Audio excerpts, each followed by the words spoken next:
Hi, it's Stephanie, and our topic today is a really nice one. We're going to be talking about food. So, a vocabulary lesson today. My name's Stephanie.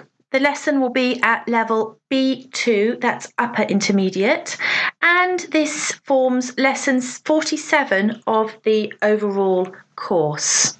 So, let's have a look at what we're going to cover in this session. So, in lesson 47, you will increase your knowledge of adjectives to describe food, build a range of useful expressions to use in a restaurant, and discuss issues connected to food. So this is particularly important if you're going to be studying for an exam, because food is a very popular topic, but it's also important for using English in general, for social purposes, for making small talk in a business context. So there's going to be lots of really useful vocabulary and expressions today. Okay, well, let's start with a discussion.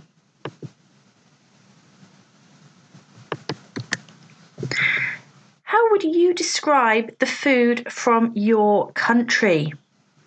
Imagine I'm meeting you for the first time and I have never visited your country. How would you describe the food to me? What type of cuisine do you like to eat? Is there food from a particular country that's your favourite? Maybe it's food from your country, but maybe it's food from somewhere else. We have a really global cuisine nowadays. So which country's food do you like to eat? And have a think about how food and the eating and drinking culture has changed in the last 20 years. Firstly, of course, do you think it has changed? And secondly, how do you think it's changed? So something to think about there. Remember, as always, if you'd like to send in any of your answers, just email Perfectly Spoken and put it for the attention of Stephanie. Okay, well, let's move on and have a think about different types of food. And we're going to start by thinking about unusual food.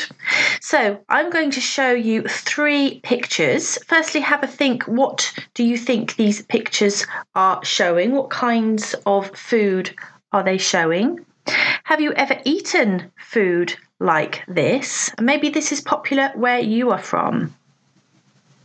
Okay, so picture number 1, picture number 2, and picture number 3. So, picture number 1, what do you think this is? Well, some type of insect with a sauce to dip in. Picture 2 is a tentacle from an octopus. And picture 3 is a plate of snails.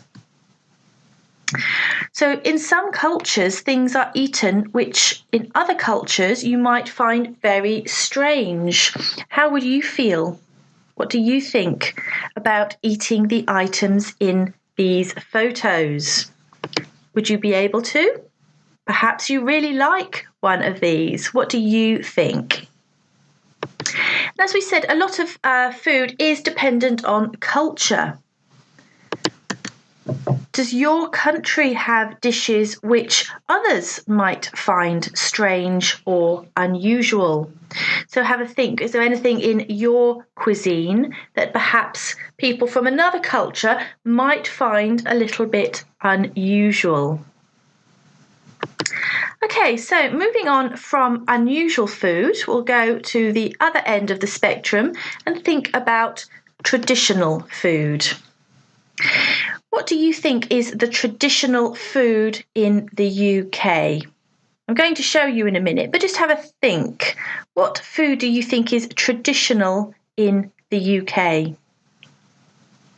Okay, well, I bet you've come up with the 2 dishes that I'm about to show you. So let's have a look at the first one and the second one. Okay, so these photos show two dishes which are considered traditional here in the UK. What I'd like you to do is to pause the slide and see if you can tell me what food you can see in each picture. So remember to try and tell me each item of food that you can see. So pause the slide and write down some answers. Okay, were you able to name everything in the pictures?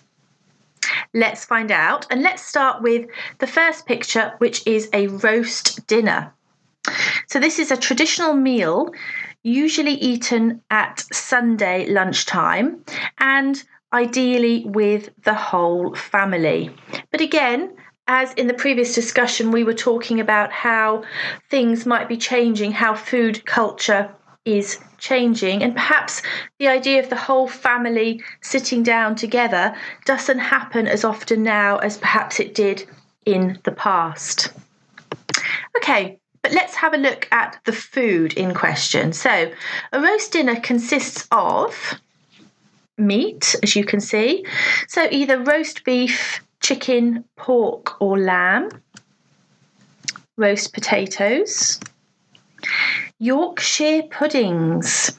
Now, these are the items you can see just below the peas. They're made of batter. They're very tasty.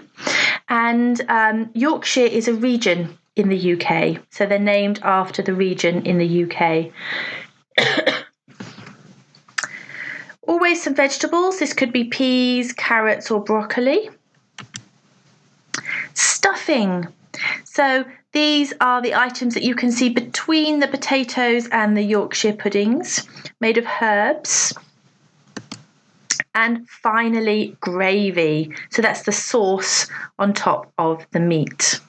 Did you manage to get all of those? Well done if you did. Okay. Second picture, fish and chips. Now, I'm sure if you've been to the UK, if you visited, I'm sure you probably have tasted fish and chips. What did you think of it? I hope you enjoyed.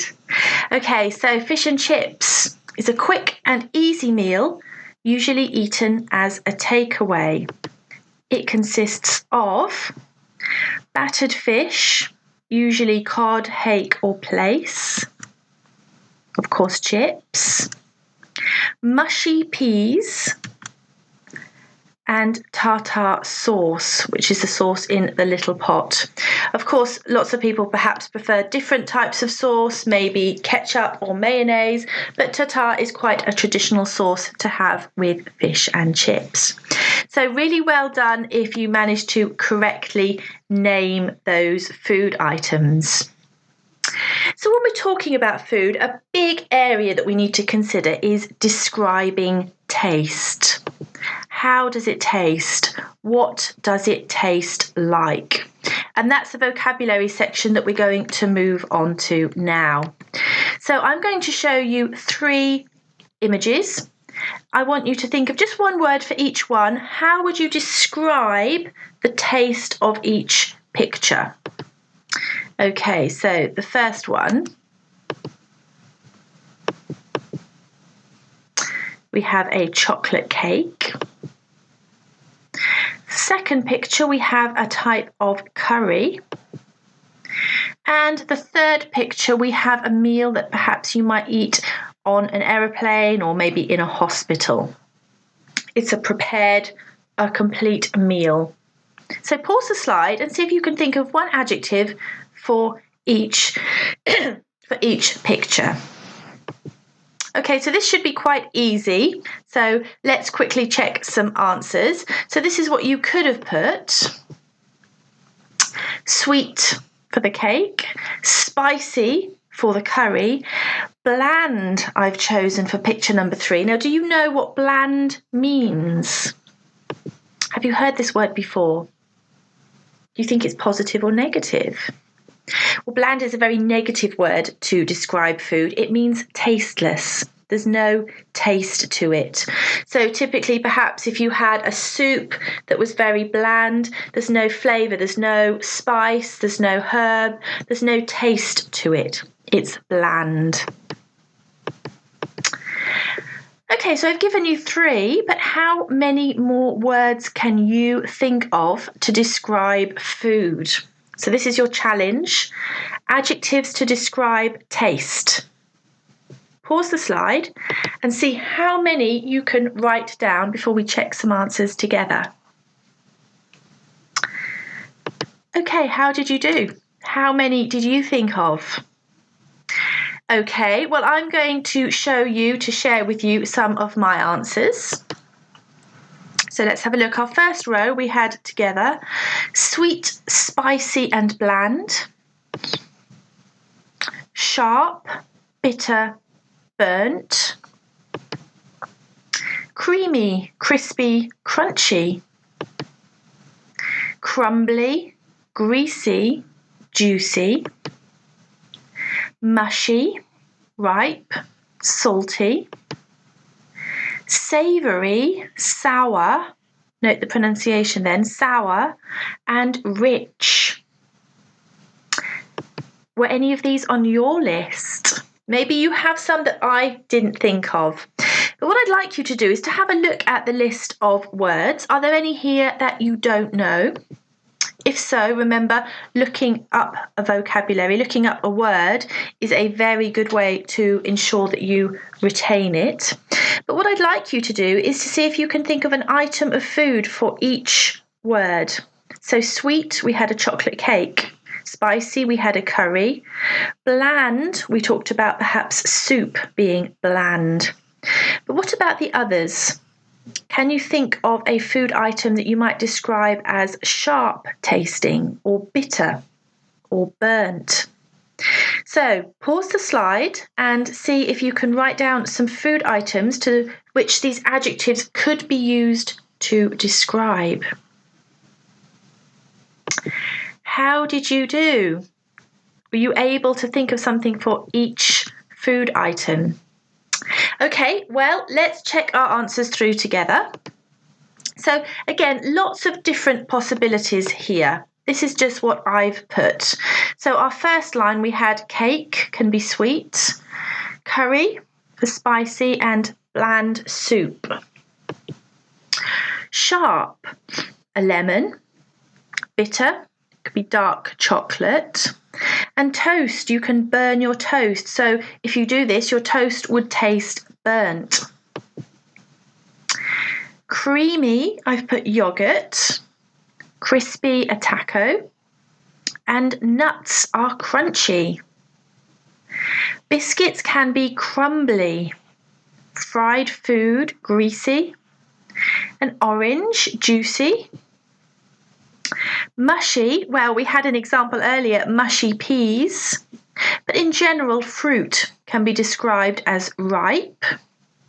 An anchovy is very salty in taste. And the last row, cheese is savoury, lime is sour, and fudge. It's delicious and it's tasty, but it's very rich. There's a lot of cream that goes into making fudge. So associating the adjective with an item of food is another good way to help you remember it. And if you're eating out with friends and you're using English, or you're eating out for a business lunch or dinner, again, being able to describe what you're eating or what's on the menu is very, very useful. Okay, well done. So, thinking about being in a restaurant, we're going to move on to the next section of vocabulary and think about the difference between some commonly confused words. So I have 6 pairs here, 6 words you might find in a restaurant, and I'm asking you, what's the difference? So number 1, what's the difference between brunch and lunch? What's the difference between a dessert and a pudding? A napkin and a tablecloth? A tip and a bill? Number 5, note the pronunciation, a recipe and a receipt. And number 6, rare and raw. Again, it's the vowel sound that's different here, air and or, rare and raw. What's the difference? Do you know? Pause the slide and write down your answers. Okay, are you ready to check? Okay. So brunch is a meal that is a combination of breakfast and lunch. And in fact, you can guess from the way the word is spelt, BR from breakfast and UNCH from lunch, put together, and it makes brunch. I'm thinking about different trends in food culture. In the UK, going out to eat brunch is very popular at the weekends. People get up later, so perhaps people are going to eat at about 10, 11 a.m. and this would be considered brunch. It's not breakfast, it's not lunch, it's a combination of the two. Lunch obviously is a meal eaten around midday. Now, dessert and pudding, really, there's not much difference. They both describe the end of the meal, the final part, usually something sweet, but in any case, it's something you're eating at the end of the meal. So a dessert and a pudding, it might depend on the restaurant. Some restaurants will say the dessert menu, some might say the pudding menu. Also depends on the family. Some British families use the word pudding, some prefer the word dessert. Essentially, it's the same. Napkin and tablecloth. Well, size is the thing here. Napkin is very small, and it's cloth or paper, and it's what you're given that you use to wipe your mouth at the end of the meal. Whereas the tablecloth is the large piece of cloth or paper that is used to cover the table. A tip and a bill. Well, a tip is money that you leave at the end to say thank you if you think the service was particularly good. Whereas the bill is the money you have to pay, it's the money you owe, the cost of the meal. A recipe and a receipt. Well, a recipe is a list of instructions of how to prepare the dish, and a receipt is proof of payment. So after you've paid the bill, you can ask for a receipt. Rare and raw describes how the food is cooked or not. Rare is slightly cooked, whereas raw is uncooked. So, for example, you can ask for your steak to be rare, which means it's cooked slightly. But if you're eating something like sushi, sushi is raw fish. It's not cooked at all. How did you do there? So, as I said, they are commonly confused words, but well done if you managed to identify the difference. Okay, so let's think about restaurants, and let's think about some useful expressions when you are in a restaurant. So to begin with, do you have a favourite restaurant? What's the best restaurant you have ever eaten at? Do you prefer to eat in or out? What do you think makes a great restaurant? Have you ever had to send food back in a restaurant? We talked about tip. Do you usually leave a tip? Is this common in your culture, or is it considered not appropriate? And what kind of restaurants are popular in your country? So, some interesting discussion questions there, especially, as I said before, if you are studying for an exam. So, have a think about how you would answer these questions. What's your opinion? What do you think? That's what the examiners are interested in. There's not a right or wrong answer, but they want you to be able to talk about these topics and to develop your ideas. Okay, so some useful expressions. Arriving at a restaurant. Hello, I have a reservation in the name of Green. Hello, do you have a table available for 4 people, please? Hello, we haven't booked. Is there any chance you can fit us in?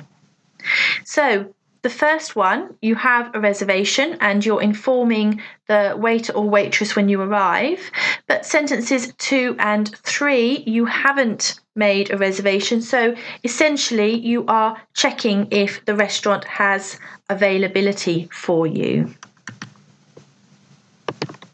Okay, expressions for ordering at a restaurant. Perhaps you don't know yet, so you can say, we haven't quite decided yet. Could you give us a few more minutes? Maybe you have a very keen waiter or waitress who wants to take your order, but you need a bit more time. We haven't quite decided yet. Could you give us a few more minutes? We are ready to order now. Is this dish suitable for vegetarians?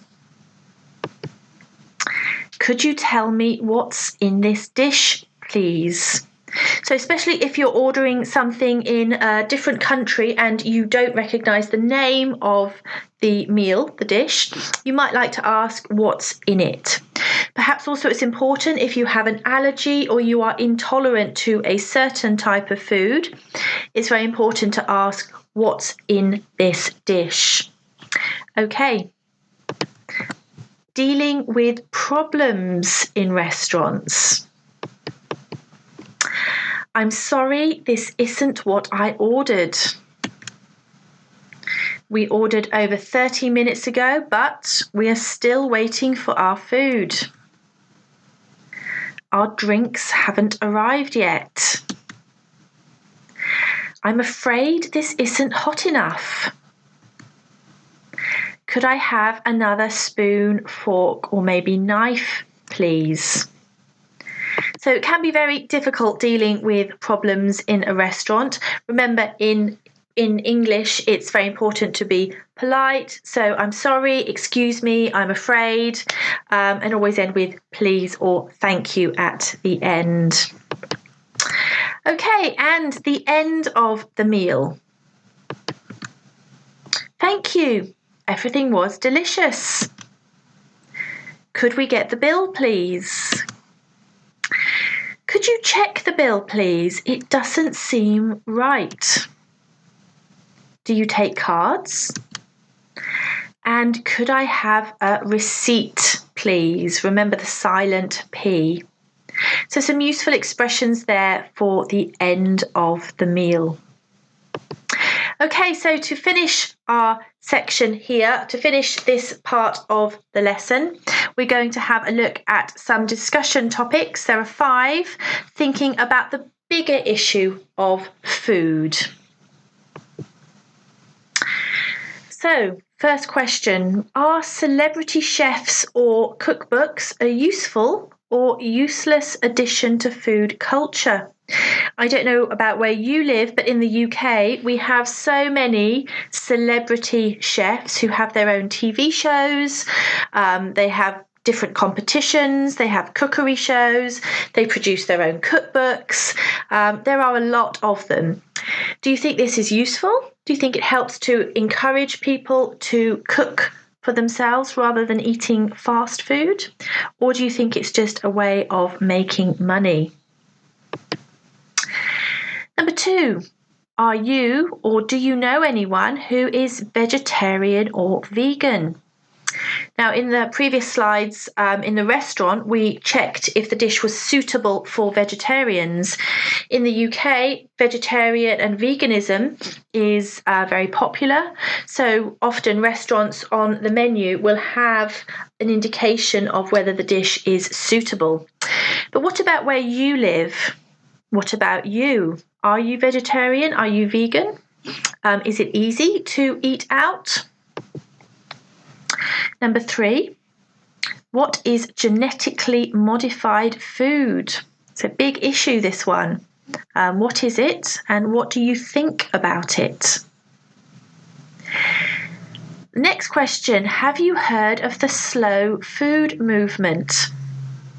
If you haven't, looking at the next question might give you an idea what it means. The opposite of slow food would be fast food. So slow food is a movement that's developed in opposition to the concept of fast food.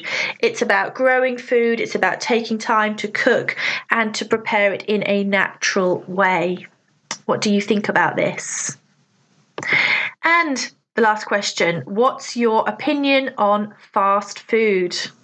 It's pretty much everywhere nowadays, but what do you think?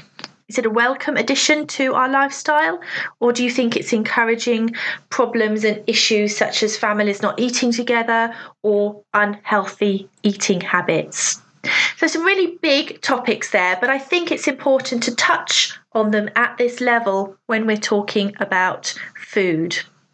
I really hope you've enjoyed lesson 47. I've really enjoyed it, and I will see you next time for a grammar-based lesson where we are continuing our topic of countable and uncountable nouns.